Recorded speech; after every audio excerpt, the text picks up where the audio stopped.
In this video, we'll look at the basics of blended learning. A typical blended class may look something like this. The instructor introduces new content during the normal class time and answers any questions the students may have. Outside of the classroom, students will work on online homework, tests, or other activities, which could include blogs, wikis, discussion boards, online simulations, or virtual labs. Blended learning combines aspects of the traditional face-to-face class and online learning.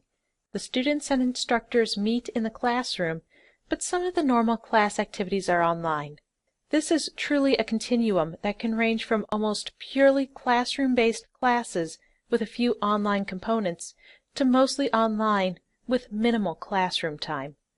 The online aspect of the blended class is designed to give students more control over the time, place, pace, and path of their instruction. Let's look at some advantages to blended learning. First, blended learning lets the instructor make more effective use of classroom time. The instructor can spend the time they have in the classroom focusing on what they feel needs to be done in the classroom and let students do other activities independently online. Blended learning allows the class to continue through bad weather or other disruptions that would normally cancel class. The material and activities are all online, so as long as the students can get onto the internet, they can access the class. Blended learning allows the class to take advantage of all the tools on the web, including the Web 2.0 tools, which allows the user to create and modify content instead of just passively viewing websites. And blended learning allows more flexibility for the student. It allows the students who need extra time to review material, the students who need more time for assignments or tests, or the students who want to dig deeper into a certain subject to be able to do that without disrupting the rest of the class. There are also challenges to blended learning. First, students must have a reliable computer and internet access. Blended learning requires more preparation in advance, since the instructor must plan the class activities and the online activities. Blended learning is really dependent on student motivation. If the students don't complete the online activities, the class devolves into a traditional classroom class with just optional online activities, and blended learning depends on the instructor's comfort level with technology. The great truth is that there is no one way to build a blended class. Every class is unique. How you create a blended class is going to depend on three things. First, what are you teaching? How you would teach government is different than math, which is different than English composition. Who are you teaching? Your students matter. What are their age range?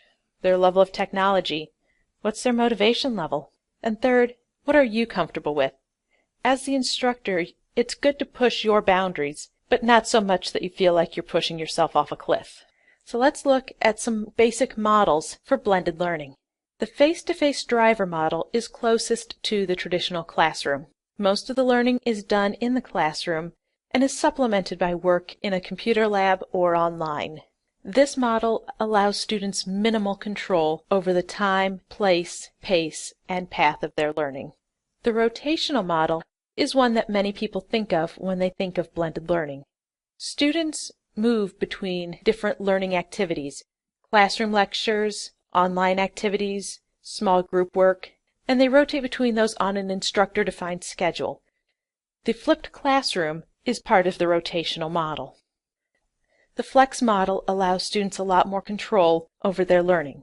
Each student has their own dynamic, customizable schedule and works through the material at their own pace. They still meet in the classroom regularly for instruction, group projects, or one-on-one support. The online driver model is closest to a purely online class.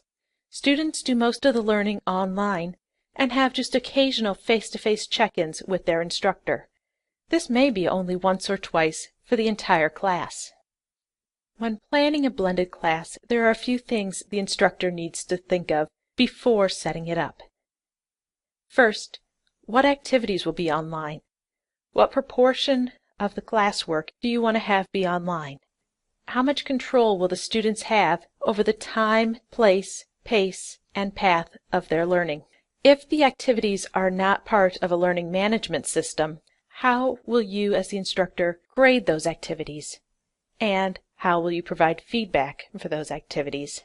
In a blended class, there are any number of activities that you can have online, including online discussion boards, blogs, additional material, tests and quizzes, assignments, and even student-created media. There are hundreds of Web 2.0 activities out there that can be incorporated into a blended class, so the possibilities are really endless.